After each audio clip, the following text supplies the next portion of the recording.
كريم أما بعد فأعوذ بالله من الشيطان الرجيم بسم الله الرحمن الرحيم وما أصابكم من مصيبة فبما كسبت أيديكم ويعفو عن كثير صدق الله العظيم اللهم صل على سيدنا محمد وعلى آل سيدنا محمد وبارك وسلم اللهم صل على سيدنا محمد وعلى آل سيدنا محمد وبارك وسلم اللهم صل على سيدنا محمد وعلى آل سيدنا محمد وبارك وسلم.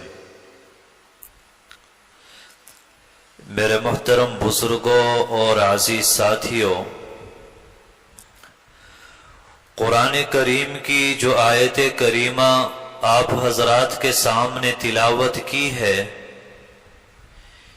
اس میں اللہ تبارک و تعالی نے فرمایا کہ تمہارے اوپر جو بھی مصیبتیں آتی ہیں، پریشانیاں آتی ہیں، وہ تمہارے اپنے گناہوں کی وجہ سے اور بد اعمالیوں کی وجہ سے آتی ہیں. نہ جانے تمہارے کتنے گناہ ایسے ہیں کہ جن کو ہم معاف کرتے رہتے ہیں، اور یہ حقیقت بات ہے کہ اللہ تبارک و تعالی ہمارے گناہوں کو معاف فرماتے رہتے ہیں. اگر ہمارے گناہوں کو معاف نہ کریں تو ہم اللہ کی زمین پر ایک سانس لینے کے حقدار نہ ہوں. اگر اللہ ہمیں معاف نہ فرمائے تو ہم پانی کا ایک قطرہ پینے کے حقدار نہ ہوں. اگر اللہ ہمیں معاف نہ فرمائے تو ہم اللہ کی زمین پر ایک لمحہ بھی زندہ رہنے کے مستحق نہ ہوں. یہ تو اللہ کا بڑا فضل اور کرم ہے کہ ہم گناہ کرتے ہیں اور وہ پروردگار معاف فرماتا رہتا ہے. یاد رکھنا کہ برائی کا انجام ہمیشہ برا ہوتا ہے، اور برائی جتنی زیادہ بڑی ہوتی ہے اتنا ہی زیادہ برا اس کا انجام بھی ہوتا ہے. انسان جب بڑا گناہ کرتا ہے، بڑی برائی کو انجام دیتا ہے، تو اللہ کی طرف سے جیسی کرنی ویسی بھرنی، پھر یہ معاملہ بندے کو پیش آتا ہے. بندہ اس طرح کے حالات میں گھر جاتا ہے کہ بچاؤ کا کوئی راستہ اس بندے کو نظر نہیں آتا. یاد رکھنا، بدکاری کرنا، زناکاری کے اندر مبتلا ہو جانا، یہ ایک اتنا بڑا جرم اور اتنا بڑا گناہ ہے کہ اس کی وجہ سے بندہ طرح طرح کے حالات میں گھر جایا کرتا ہے. سب سے پہلی سزا تو یہ ہے کہ بدکار انسان کو برکتوں سے محروم کر دیا جاتا ہے. اس کے برخلاف جو تقوی اور پرہیزگاری کی زندگی گزارتا ہے، اس پر برکتوں کے اور رحمتوں کے دروازے کھول دیے جاتے ہیں. اللہ قرآن میں فرماتے ہیں وَلَوْ أَنَّ أَهْلَ الْقُرَىٰ آمَنُوا وَاتَّقَوْا، کہ اگر یہ بستی والے ایمان لائیں، گناہوں سے بچیں، لَفَتَحْنَا عَلَيْهِمْ بَرَكَاتٍ مِّنَ السَّمَاءِ وَالْأَرْضِ، تو ہم ان کے اوپر آسمان و زمین کی برکات کے دروازے کھول دیں. لیکن جب انسان بدکاری کرتا ہے، زناکاری کرتا ہے، تو پھر اس انسان کو برکتوں سے محروم کر دیا جاتا ہے. ایسا انسان پانی کی طرح اپنا پیسہ بہا دیتا ہے لیکن کام سمٹتا ہوا نظر نہیں آتا. ایسا انسان کروڑ پتی ہونے کے باوجود ہمیشہ قرضے میں رہتا ہے. کہیں بندوں کا قرض ہوتا ہے، کہیں بینکوں کا قرض ہوتا ہے، کچھ سمجھ نہیں آتا. مال آتا نظر آتا ہے، کہاں جا رہا ہے اس کو خود سمجھ نہیں آتا، اور پریشانی کے عالم میں زندگی گزارنے پر مجبور ہو جاتا ہے. اسی طرح اللہ قرآن میں فرماتے ہیں وَمَنْ أَعْرَضَ عَنْ ذِكْرِي فَإِنَّ لَهُ مَعِيشَةً ضَنْكًا، کہ جو بندہ میرے ذکر سے، میری یاد سے اعراض کرے گا تو میں اس کی معیشت کو، اس کے روزگار کو، اس کے کاروبار کو میں تنگ کر دوں گا۔ تو بدکار انسان وہ اللہ کے احکام سے اعراض کرتا ہے، اللہ تبارک و تعالی حلال روزی کا دروازہ بند فرما دیتے ہیں، پھر وہ حرام روزی کا دروازہ کھول لیتا ہے، پھر حرام طریقے سے مال کماتا ہے، حرام مال کھاتا ہے، جس کے نتیجے میں وہ زنا کے اندر مبتلا ہو جاتا ہے۔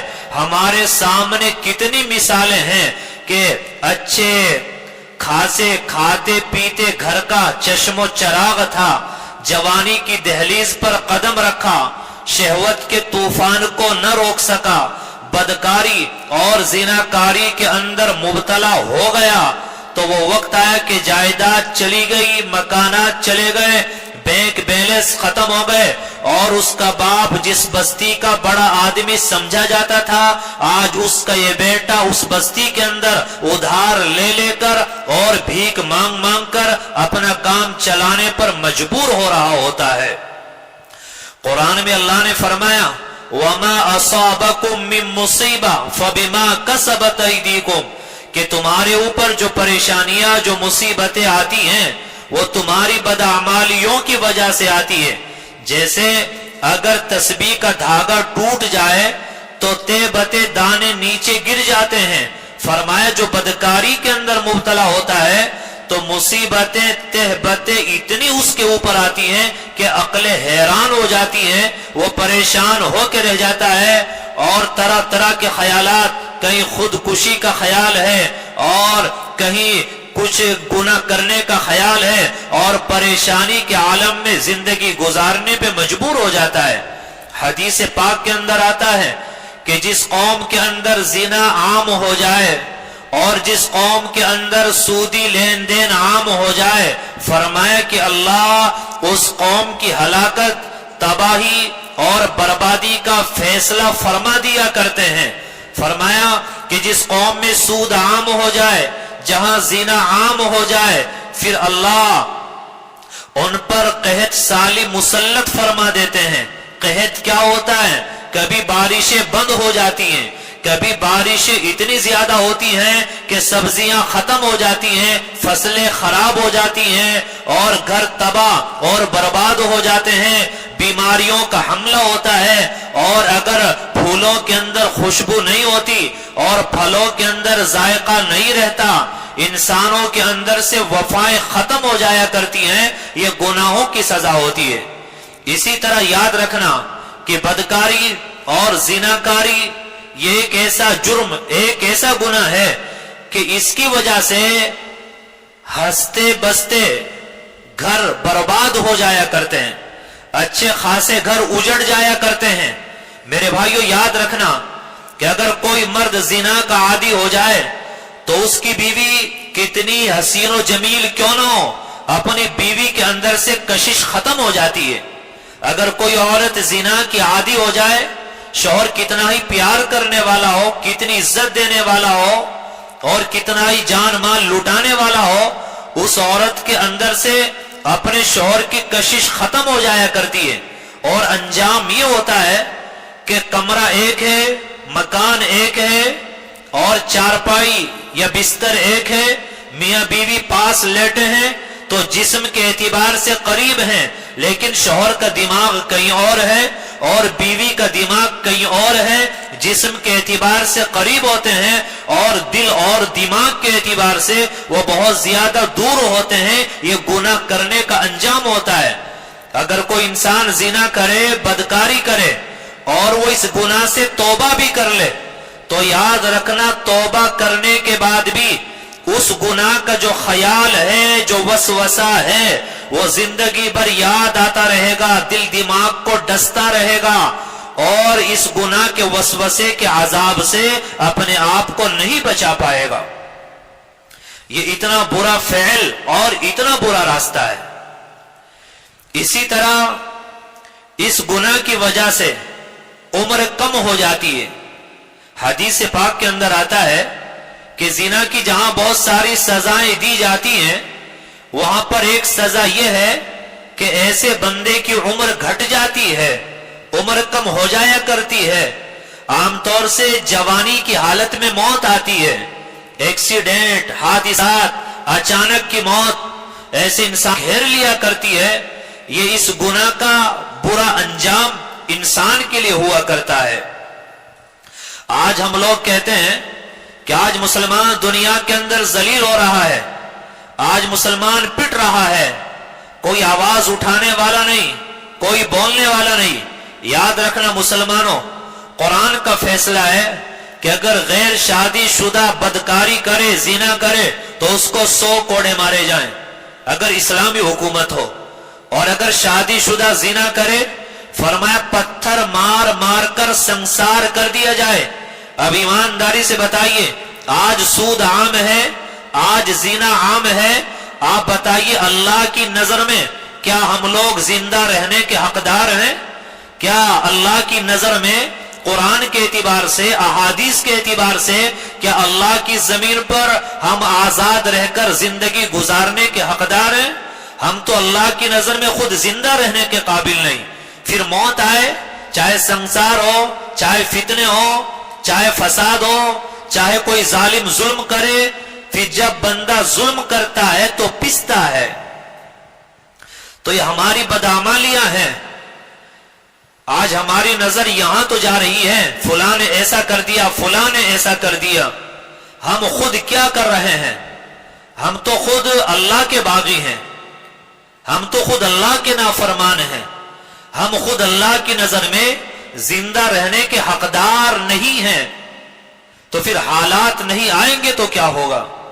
یاد رکھنا، اگر کوئی انسان بدکاری کرے اور وہ کتنی ہی ہوشیاری سے گناہ کیوں نہ کرے، کسی کو پتہ نہ چلنے دے اور کسی کو پتہ نہ بھی چلے، تب بھی اس کی زندگی کا چین اور سکون برباد ہو جاتا ہے۔ نہ دن میں سکون، نہ رات میں سکون۔ دوستوں کی محفل میں آئے گا تو وہاں بھی دل بے چین ہوگا، شادی بیاہ کے موقع پر ہوگا مگر اپنے ضمیر کے ہاتھوں قیدی بنا ہوا ہوگا، وقت گزارنے سے گزر نہیں رہا ہوگا، پریشانی کے عالم میں ہوگا، اس کی زندگی کا چین اور سکون برباد ہو جایا کرتا ہے۔ اسی طرح جو آدمی اس گناہ کی طرف جاتا ہے، ناجائز محبتیں ہیں، ناجائز رشتے بنائے ہیں، اور چھپ چھپ کر تنہائیوں میں ملاقاتیں ہیں، تنہائیوں میں ملاقات کرنے کی پلاننگ بنائی جا رہی ہے، تو یاد رکھنا یہ ہر وقت یہ انسان پھر اس گناہ سے نکل نہیں پاتا۔ نماز پڑھ رہا ہوتا ہے، اس کا خیال ہے، اللہ سے دعائیں کر رہا ہوتا ہے، اس کا خیال ہے، اور بعض نادان اللہ سے اس گناہ کی دعا بھی کرتے ہیں، بعض بے وقوف صدقہ بھی دیتے ہیں، اللہ فلاں سے بات ہو جائے، اللہ فلاں ہماری طرف متوجہ ہو جائے، فلاں سے ہمیں تنہائی میں ملاقات کرنے کا موقع مل جائے، صدقہ دیا جا رہا ہے، دعائیں کی جا رہی ہیں، اور یہ بھول جاتے ہیں کہ گناہ کی دعا کرنا یہ خود بہت بڑا گناہ ہے۔ تو حالت یہاں تک پہنچا جاتے ہیں۔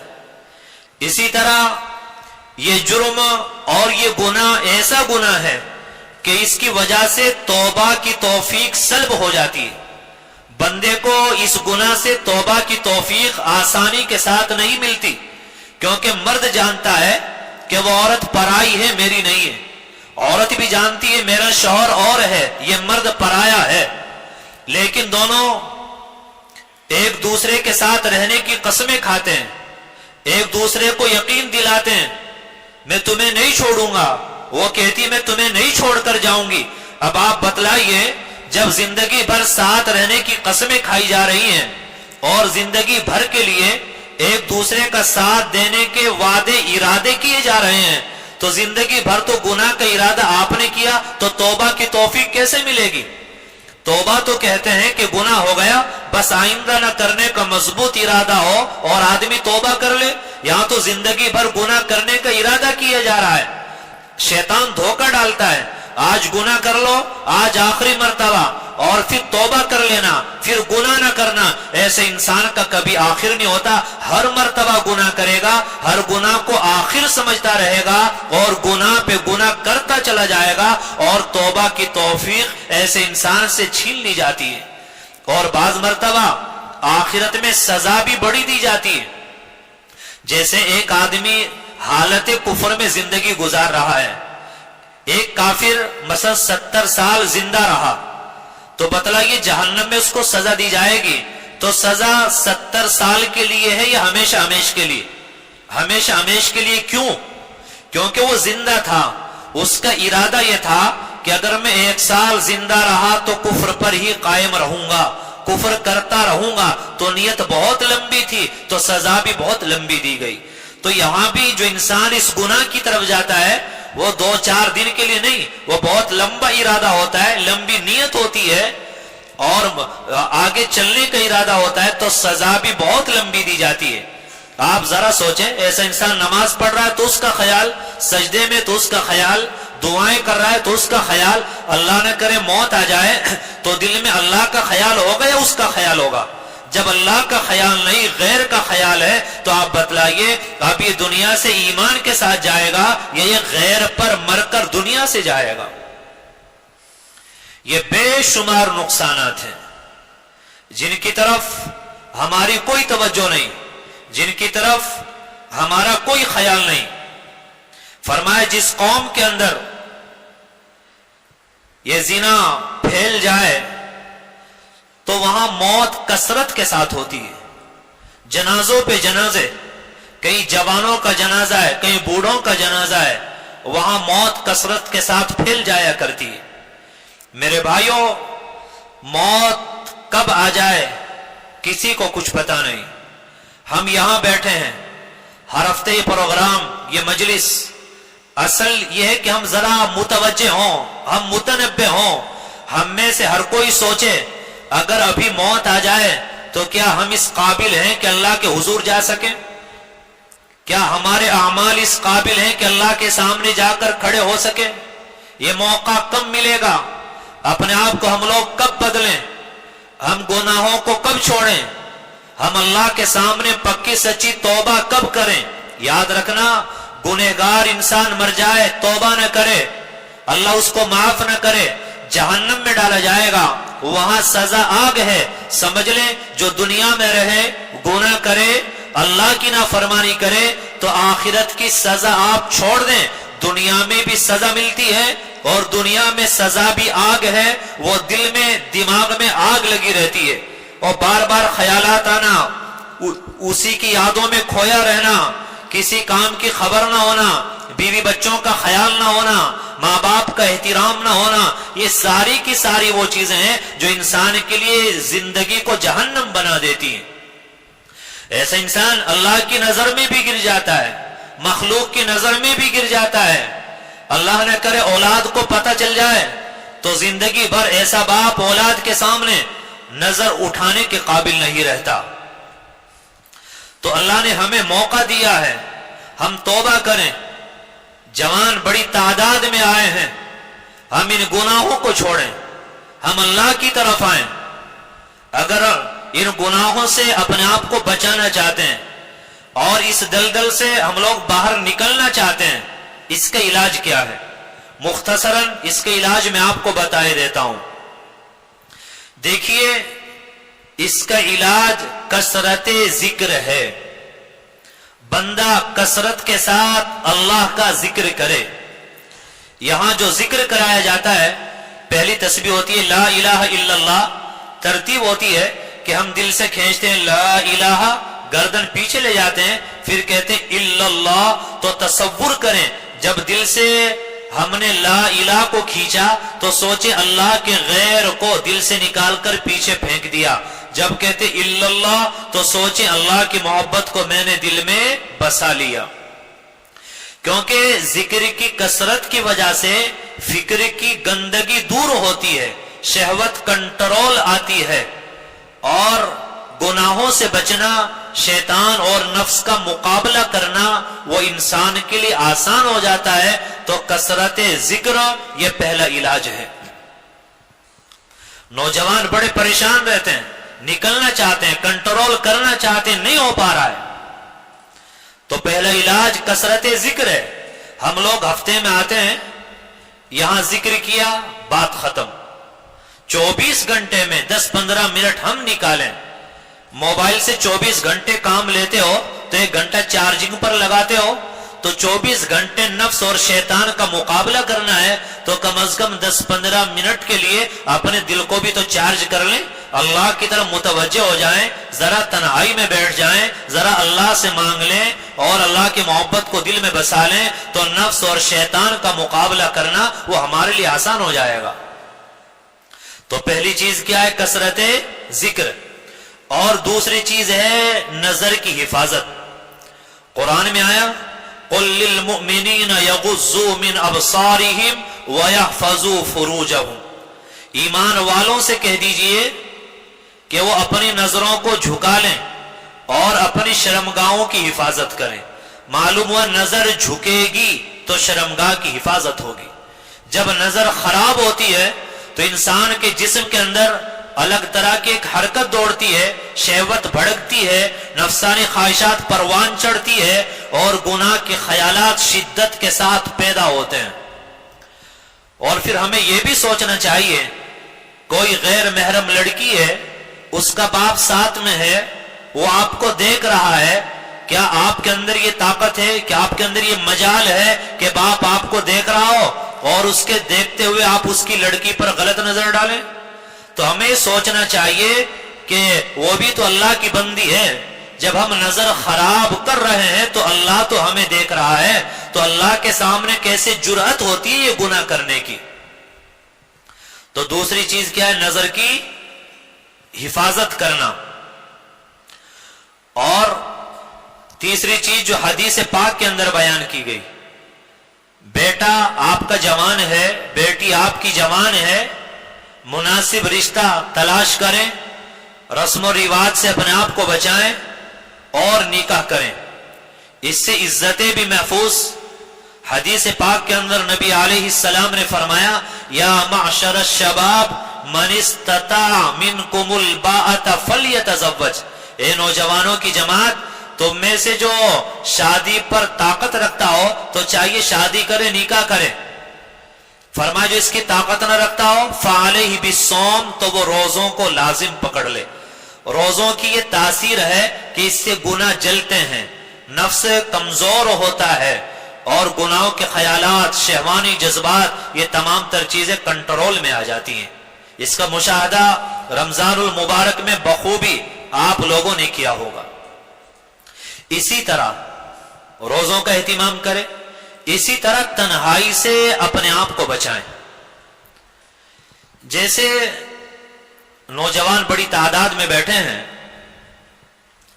جب پانی آتا ہے ندی کے اندر تو بڑی تیزی کے ساتھ پانی آتا ہے، پھر گھنٹے 2-4 گھنٹے کے بعد وہ پانی اتر جاتا ہے۔ تو جوانوں سمجھنا، جب شہوت بھڑکتی ہے، نفسانی خواہشات پروان چڑھتی ہے، تو ندی کی طرح شہوت بڑی تیزی کے ساتھ بھڑک کر آتی ہے۔ نوجوان کسی بھی طرح اپنی خواہش پوری کرنا چاہتا ہے، گناہ کرنا چاہتا ہے، تو جیسے اگر آپ اس وقت کنٹرول کر لیں، اپنے آپ کو تنہائی سے بچا لیں، فوراً قرآن کی تلاوت شروع کر دیں، 2 رکعت پڑھ لیں، اپنے دوستوں کے پاس چلے جائیں، گھر میں صفائی شروع کر دیں، یا دنیا کا کوئی کام یا دین کا کوئی کام آپ کرنے لگ جائیں، تو جیسے ندی کا پانی اتر جاتا ہے، تھوڑی دیر کے بعد یہ شہوت چڑھی تھی یہ بھی اتر جائے گی۔ تنہائی سے اپنے آپ کو بچائیں۔ نوجوانوں ان باتوں کو آپ سرسری نہ سمجھیں۔ رات میں بستر پر تب جائیں جب بہت اچھی طرح آپ کو نیند آ رہی ہو، جب تک نیند نہ آئے بستر پر نہ جاؤ، والدین کے پاس بیٹھو، دوستوں کے پاس بیٹھو، تنہا نہ رہو۔ تنہا رہو گے گناہ کے خیالات آئیں گے، تنہا رہو گے تو شہوت بھڑکے گی، تنہا رہو گے تو شیطان گناہ کرنے پر آپ کو ورغلائے گا۔ تو تنہائی سے اپنے آپ کو بچائیں۔ آج ہمارے معاشرے میں ایک بہت بڑی برائی یہ پھیلی ہے کہ اگر اللہ کسی کو ذرا پیسہ دے وہ مکان بنائے, 2-4 کمرے اس کے پاس ہوں, تو عام طور سے ہوتا کیا ہے کہ ہم اپنی اولاد سے بڑے غافل ہیں. آج کے جو بڑے ہیں کل کے یہ جوان تھے, اس دور سے گزر کر آئے, ان حالات کو دیکھ کر آئے, لیکن اولاد کی طرف سے اندھے بنے ہیں, اولاد کی طرف سے آنکھیں بند کیے ہوئے ہیں, اولاد کی طرف سے غافل ہیں, نہیں سمجھتے جوانی کا طوفان ان پر چڑھا ہے. ان کی نگرانی, ان کی تربیت, ان کی اصلاح وہ ماں باپ کی ذمہ داری ہے. تو ماں باپ کی ذمہ داری ہے. آج کا زمانہ ہے کہ اولاد کو موبائل سے آپ منع نہیں کر سکتے, موبائل انہوں نے رکھا ہے, تو ایک باپ کی ذمہ داری ہے کہ رات کو جب بیٹا گھر آ گیا اس کو بولیں بیٹا موبائل کا جو کام تھا دن بھر کر لیا, اب موبائل ہمارے پاس جمع کر دو. رات میں بیٹوں کو, جوان بچوں کو موبائل نہ دو, صبح آپ اٹھو گے پھر موبائل لے لینا. آپ کے گھر میں جوان بیٹی ہے, ایک بیٹی کی شادی ہوئی, ایک بیٹی مثلا کنواری ہے, آج ہم غافل ہوتے ہیں اپنے گھروں سے, کبھی نگرانی نہیں, کبھی خیال نہیں. اب آپ کی بیٹی اپنی بڑی بہن سے فون پر بات کر رہی ہے, تو آپ کی بیوی کی ذمہ داری ہے اس کو بولے میرے سے تو کوئی چوری کی پردے کی بات نہیں, ماں سے کیا پردہ ہوتا ہے, آپ کو اپنی بہن سے بات کرنا ہے, میرے پاس بیٹھ کر بات کرو. حالات کیا ہیں کہ بہن کا فون ملا ہے, پہلے ماں کی بات کرائی, پھر بہن سے بات کی, بات کرتے کرتے اندر گئی, اب کیا پتہ ہے فون کٹ کیا کسی اور سے بات کرنے لگ جائے. تو یہ تو ماں باپ کی ذمہ داری ہے. اسی طرح اللہ نے آپ کو پیسہ دیا, آپ نے مکان بنایا, 2-4 کمرے آپ کے پاس ہیں, تو آج ایک فیشن چلا ہے. وہ فیشن یہ چلا ہے کہ لڑکا پڑھائی کے نام پر الگ کمرے میں لیٹتا ہے, ماں باپ لڑکیاں وہ الگ کمرے میں, جوان بیٹا الگ کمرے میں. اگر 2 جوان بیٹے ہیں, 2 کمرے آپ کے پاس زائد ہیں, تو دونوں الگ الگ کمروں میں لیٹتے ہیں. قطعاً اس کی اجازت نہ ہونی چاہیے. 2-4 بیٹے آپ کے پاس ہیں, تو 2-4 ایک کمرے میں لیٹے, الگ بیٹا الگ کمرے میں نہ لیٹے. لڑکیوں کی بات چھوڑیے, کس کی بات کر رہا ہوں, لڑکے کی بات کر رہا ہوں. آپ الگ کمرہ دو گے, لڑکا الگ لیٹے گا, موبائل اس کے پاس ہوگا, غلط استعمال ہوگا, تو گناہ کے اندر مبتلا ہوگا. ہم اپنی اولاد کے مستقبل کو اندھیرے میں لے جا رہے ہیں, ہم ان کو اپاہج بنا رہے ہیں. نگرانی کا, تربیت کا, گناہوں سے بچانے کا ہمیں کوئی خیال نہیں, ہم آنکھیں بند کیے ہوئے ہیں. تو اس سے ہمیں اپنے آپ کو بھی بچانا چاہیے, اولاد کی بھی ہمیں نگرانی کرنا چاہیے. اسی طریقے سے اس گناہ سے ہم بچنا چاہتے ہیں, تو ایک طریقہ ہے کہ ہم قبرستان کثرت کے ساتھ جائیں, تھوڑا وہاں بیٹھیں, ایصال ثواب کریں, ذرا اپنے بارے میں سوچیں. آج یہاں کتنے بڑے بڑے تھے جو آج یہاں دفن ہیں, کل مجھے بھی یہاں دفن ہونا ہے. اسی طرح خاص طور سے وضو کا اہتمام کریں, باوضو رہنے کی عادت ڈالو. وضو کرنا تو خود عبادت, باوضو رہنا خود بڑی عبادت. اگر آپ کا وضو ہے, آپ کسی کام سے جا رہے ہیں, تو 2 رکعت صلاۃ الحاجت پڑھ کر جا سکتے ہو, اور وضو نہیں تو سستی آئے گی. بھائی وضو کرنا ہے پھر نماز پڑھنا ہے, تو نماز سے بھی آپ محروم ہو جائیں گے. باوضو رہنا اس کے بے شمار فائدے ہیں. انسان شہوات سے بچتا ہے, نفس اور شیطان کا زیادہ قابو ایسے بندے پر نہیں چلتا, نظر بد سے محفوظ رہتا ہے, سحر سے بچتا ہے, اسی طرح اثرات سے محفوظ رہتا ہے. اپنے بچوں کو بھی ہمیں یہ عادت ڈالنا چاہیے کہ وہ باوضو رہا کریں. حضرت مجدد الفسانی رحمت اللہ علیہ, ان کے خاندان کے بارے میں ایک بزرگ نے فرمایا کہ انہوں نے اپنی اولاد کو باقاعدہ عادت ڈالی ہوئی ہے کہ وہ باوضو رہتے ہیں. کہتے کہ ایک مرتبہ ہم ان کے یہاں گئے, تو ان کے گھر کے چھوٹے چھوٹے بچے کھیل رہے تھے. مغرب کی نماز کا وقت ہوا, تو مصلی بچھایا گیا, صفیں لگائی گئی تاکہ جماعت یہاں کر لی جائے, کہ وہ چھوٹے چھوٹے بچے کھیلتے کھیلتے فوراً آئے, صف میں آ کر کھڑے ہو گئے. ان بزرگوں نے کہا کہ بیٹا تم کھیل رہے تھے, مغرب کی نماز پڑھنا ہے, تم نے وضو نہیں کیا, وضو کرو تو تبھی تو نماز پڑھو گے. وہ بولے کہ انکل ہم باوضو ہیں, اور ہمارا معمول ہے کہ جب بھی ہمارا وضو ٹوٹ جاتا ہے ہم فوراً وضو بنا لیتے ہیں. تو خود بھی عادت بنائے, بچوں کو بھی عادت ڈالی جائے. باوضو رہو گے تو نفس اور شیطان کا قابو نہیں چل پائے گا. نیک اعمال کے موقع ہوں گے, گناہوں سے اللہ بچنے کی توفیق عطا فرمائیں گے. آخری بات, اسی طرح دعاؤں کا اہتمام بھی کریں. اگر اللہ نہ کرے کوئی آدمی بیمار ہو, کسی کا گردہ خراب ہو، اللہ نہ کرے کسی کو کینسر ہو جائے، فالج آ جائے، کوئی بھی بیماری آ جائے، تو آپ جانتے وہ اللہ کے سامنے کیسے تڑپ تڑپ کر دعا کرتا ہے۔ اسی طرح گناہ، اس سے بڑی بیماری کیا ہو سکتی ہے؟ تم اللہ سے دعا کیا کریں، اللہ میں کمزور ہوں، میں بار بار توبہ کرتا ہوں، لیکن نفس اور شیطان کے ہاتھوں پھر غلام بن جاتا ہوں، پھر لٹ جاتا ہوں، نفس اور شیطان مجھے لوٹ لیتے ہیں۔ اللہ میں کمزور، آپ طاقتور ہیں، میں آپ کی چوکھٹ پہ، آپ کے در پہ آیا ہوں، مولا آپ ہی مجھے گناہ سے بھی بچائیے، اور یہ دعا کریں کہ گناہ کے مواقع سے بھی بچائیے، کیونکہ ہم لوگ جب تک پرہیزگار ہیں جب تک گناہ کا موقع نہیں، تو اللہ سے دعا کریں اللہ گناہ سے بھی بچائیے اور گناہ کے مواقع سے بھی ہمیں بچائیے۔ تو اگر ہم ان گناہوں سے اپنے آپ کو بچانا چاہتے ہیں تو یہ چند تدابیر ہیں، ان تدابیر کو ہم اختیار کریں تو انشاءاللہ نفس کا زور ٹوٹے گا، شیطان کا زور ٹوٹے گا، دل سے غیر جائے گا، اللہ آئیں گے، اللہ کی محبت آئے گی، اللہ کی تجلیات آئیں گی، اور دونوں جہاں میں کامیاب اور کامرانی کے ساتھ ہم لوگ زندگی گزاریں گے۔ اللہ کہنے سننے سے زیادہ عمل کی توفیق نصیب فرمائے۔